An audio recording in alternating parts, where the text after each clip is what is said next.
Assalamualaikum warahmatullahi wabarakatuh. Salam sejahtera bagi kita semua dan salam pramuka. Halo semuanya, kami dari Sangga Perintis 1 yang beranggotakan saya sendiri yaitu Dina Agustin dari kelas 11I dan rekan saya Adelia Nabilatul Fitri dari kelas 10D. Saya Dianti dari kelas 11E. Saya Dini Agisti dari kelas 11I. Saya Ernest Melisa dari kelas 10A. Kali ini kami akan memaparkan isi pokok materi. Yang pertama yaitu sejarah kepramukaan dunia dan Indonesia. Yang kedua ada Pancasila. Yang ketiga ada sejarah, arti, tata cara penggunaan, dan kiasan sang merah putih. Yang keempat ada ASEAN dan PBB. Dan yang kelima ada AD dan ART. Selamat menyaksikan. Ada yang tahu nggak tentang sejarah kepramukaan di dunia dan di Indonesia? Nah, dari kalian berdua ada yang tahu nggak sih definisi sejarah kepramukaan dunia dan Indonesia itu apa? Oh, aku tahu. Nah, definisi sejarah kepramukaan dunia dan di Indonesia adalah kepramukaan adalah gerakan pendidikan non-formal yang membentuk kepribadian, keterampilan, dan kemandirian melalui kegiatan alam, terbuka, dan prinsip kebersamaan. Di dunia, gerakan ini dikenal sebagai Scouting atau Scout Movement. Lalu, penjelasan sejarah kepramukaan dunia, gerakan ini dimulai oleh Lord Baden-Powell di Inggris pada tahun 1907 dengan perkemahan di Pulau Prussia pada 1908. Ia menerbitkan buku yang berjudul Scouting for Boys yang menjadi panduan gerakan kepanduan. Gerakan ini berkembang pesat pada tahun 1920. Terbentuknya World Organization of the Scout Movement. Tujuan utamanya adalah mendidik pemuda agar mandiri, disiplin, dan bertanggung jawab. Lalu, sejarah kepramukaan di Indonesia. Di Indonesia, gerakan ini bermula dari organisasi kepanduan yang didirikan pada masa penjajahan Belanda, seperti NIPPI dan Pathfinders Muhammadiyah. Setelah kemerdekaan, organisasi-organisasi tersebut dilebur menjadi gerakan pramuka pada tanggal 14 Agustus 1961 melalui keputusan Presiden. Tanggal ini diperingati sebagai Hari Pramuka. Selanjutnya ada contoh dan tata cara kepramukaan.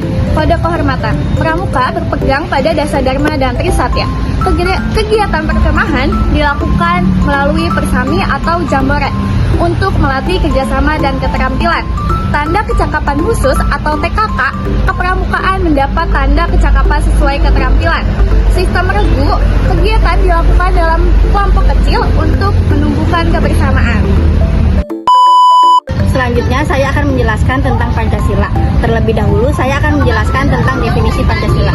Pancasila adalah dasar negara dan ideologi bangsa Indonesia, berfungsi sebagai pedoman kehidupan berbangsa dan bernegara, terdiri dari 5 sila yang mencerminkan nilai-nilai luhur dan menjadi landasan moral serta etika dalam masyarakat. 3. Selanjutnya ada penjelasan sejarah dan sila Pancasila. Pancasila dicetuskan oleh Insinyur Soekarno dalam sidang BPUPKI pada 1 Juni 1945 setelah melalui diskusi. Rumusan finalnya dimuat dalam pembukaan UUD 1945 dan mulai berlaku pada 18 Agustus 1945. Sila Pancasila adalah ketuhanan yang Maha Esa, mengakui keberadaan Tuhan dan kebebasan beragama. Yang kedua ada kemanusiaan yang adil dan beradab, menjunjung tinggi nilai kemanusiaan dan perlakuan adil. Yang ketiga, persatuan Indonesia, mengutamakan persatuan di atas keberadaan. Yang keempat, kerakyatan yang dipimpin oleh hikmat kebijaksanaan, menetapkan demokrasi melalui musyawarah. Yang kelima, keadilan sosial bagi seluruh rakyat Indonesia, mewujudkan sejahtera dan keadilan untuk semua. Selanjutnya, contoh penerapan Pancasila, ketuhanan yang Maha Esa, menghormati pemeluk agama lain dan beribadah dengan damai.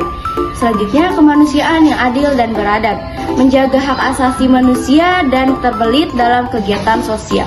Selanjutnya, persatuan Indonesia, menjaga toleransi dan berpartisipasi dalam kegiatan nasional. Selanjutnya, kerakyatan yang dipimpin oleh hikmat kebijaksanaan, mengutamakan musyawarah dalam keputusan dan menghormati hasilnya. Selanjutnya, keadilan sosial bagi seluruh rakyat Indonesia, mendukung program pemerataan pendidikan dan bersikap adil dalam masyarakat. Dengan Pancasila sebagai pedoman, masyarakat Indonesia diharapkan dapat hidup rukun dan harmonis dalam keberagamaan. Selanjutnya, saya akan menjelaskan Sang Merah Putih, yaitu ada sejarah, arti, tata cara penggunaan, dan kiasannya. Yang pertama, saya akan menjelaskan definisinya. Sang Merah Putih adalah bendera nasional Indonesia yang terdiri dari dua warna, merah di atas dan putih di bawah. Dengan bendera ini melambangkan kedaulatan dan identitas bangsa Indonesia. Selanjutnya, saya akan menjelaskan tentang sejarah bendera merah putih. Warna merah dan putih memiliki akar sejarah dalam kerajaan kuno di Nusantara, seperti Majapahit. Bendera ini digunakan sebagai simbol perlawanan saat perjuangan kemerdekaan pada 17 Agustus 1945. Bendera merah putih pertama kali dikibarkan saat proklamasi kemerdekaan oleh Soekarno dan Muhammad Hatta, dan dikenal sebagai bendera pusaka. Dan sekarang saya akan mengartikan warna-warna merah dan putih. Merah melambangkan keberanian dan kekuatan. Putih yang melambangkan kesucian dan kejujuran. Karena ini juga mencerminkan keseimbangan jasmani, merah dan rohani putih. Selanjutnya, ada tata cara penggunaan bendera. Diatur dalam Undang-Undang Nomor 24 Tahun 2009 meliputi yang pertama ada pengibaran, harus dilakukan di kantor pemerintah, sekolah, dan tempat umum, terutama pada hari besar nasional. Yang kedua ada penempatan dan penghormatan. Bendera harus dipasang di tempat tertinggi, tidak menyentuh tanah, dan peserta upacara wajib menghormatinya. Yang ketiga ada pemeliharaan. Bendera yang sobek atau lusuh tidak boleh digunakan dan harus dimusnahkan dengan cara yang sesuai. Selanjutnya, ada contoh penggunaan dalam kehidupan sehari-hari. Upacara bendera dikibarkan setiap hari Senin di sekolah dan saat peringatan 17 Agustus. Pengibaran di depan rumah. Warga dianjurkan memasang bendera pada hari nasional. Pengibaran setengah tiang dilakukan saat peringatan Hari Berkabung Nasional. Selanjutnya ada kiasan Sang Merah Putih. Bendera ini bukan sekedar simbol, melainkan juga memiliki makna filosofis. Semangat perjuangan mengingatkan perjuangan bangsa untuk meraih kemerdekaan, persatuan dalam keberagaman, menggambarkan harmoni antara keberanian dan kesucian, identitas bangsa, menjadi simbol identitas nasional di kancah internasional. Sang Merah Putih mencerminkan nilai-nilai patriotisme, kebangsaan, dan semangat persatuan yang harus dijaga oleh setiap warga negara. Di sini saya akan menjelaskan pengertian dari ASEAN dan PBB.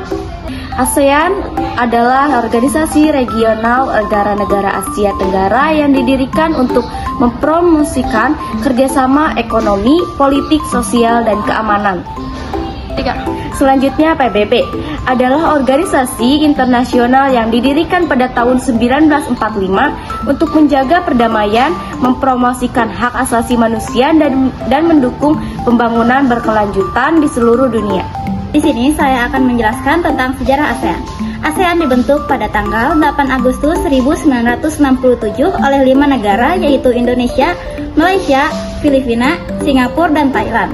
Kini ASEAN beranggotakan 10 negara dengan tujuan mendorong perdamaian dan stabilitas di Asia Tenggara, mempercepat pertumbuhan ekonomi dan kesejahteraan, meningkatkan kerjasama sosial dan budaya. Selanjutnya ada peran Indonesia dalam ASEAN, pemimpin diplomasi regional, mediator konflik antar negara, inisiator kawasan damai dengan pembentukan ZOFAN. Beberapa kali menjadi tuan rumah KTT ASEAN. Selanjutnya ada PBB. Sejarah dan tujuan PBB dibentuk pada tanggal 24 Oktober 1945 dengan tujuan menjaga perdamaian dan keamanan nasional, mendorong kerjasama dalam bidang ekonomi, budaya, dan hak asasi manusia, memberikan bantuan kemanusiaan dan mendukung pembangunan berkelanjutan. Peran Indonesia dalam PBB. Anggota PBB sejak 1950 aktif dalam misi perdamaian. Anggota tidak tetap Dewan Keamanan PBB terakhir pada 2019 dan 2020. Aktif dalam agenda iklim dan hak asasi manusia termasuk negosiasi perjanjian Paris. Contoh kerjasama dan kontribusi Indonesia di ASEAN. Kerjasama ekonomi terlibat dalam masyarakat ekonomi ASEAN. KTT dan deklarasi regional memprakarsai perjanjian untuk mengatasi masalah lintas batas. Krisis Myanmar mengupayakan dialog damai dan menghormati hak asasi manusia. Selanjutnya di PBB, misi perdamaian, mengirim pasukan dalam misi penjaga perdamaian. Isu Palestina mendukung hak-hak rakyat Palestina di forum internasional. Penanggulangan bencana global. berkolaborasi dengan PBB dalam menangani bencana. Indonesia memiliki peran strategis dalam ASEAN dan PBB dengan fokus pada diplomasi damai, kerjasama ekonomi, dan penegakan hak asasi manusia yang menjadi platform penting untuk meningkatkan pengaruh di kancah internasional. Selanjutnya saya akan menjelaskan apa itu ADART, yaitu anggaran dasar dan anggaran rumah tangga dalam gerakan pramuka. Yang pertama saya akan menjelaskan apa itu definisinya. Anggaran dasar atau AD gerakan pramuka adalah aturan pokok dan ketentuan dasar yang menjadi landasan dalam pembentukan struktur dan kegiatan organisasi. Anggaran rumah tangga atau ART. Gerakan pramuka adalah penjabaran lebih lanjut dari AD yang mengatur rincian pelaksanaan kegiatan, hak dan kewajiban anggota serta tata kerja organisasi. Selanjutnya ada dasar hukum dan tujuan. AD dan ART diatur dalam Keputusan Kuartir Nasional Gerakan Pramuka nomor 203 tahun 2009. Tujuan gerakan pramuka yaitu pertama, membentuk karakter dan kepribadian yang tangguh dan berbudi pekerti luhur. Yang kedua, mengembangkan jiwa kepemimpinan, disiplin, dan tanggung jawab. Yang ketiga, menumbuhkan kepedulian sosial, kebangsaan, dan cinta lingkungan. 3. Selanjutnya ada tugas pokok, menyelenggarakan pendidikan kepanduan sebagai bagian dari pendidikan non formal. Fungsinya sebagai wadah pembinaan generasi muda, memupuk rasa cinta tanah air dan persatuan bangsa, melibatkan anggota dalam kegiatan sosial dan lingkungan.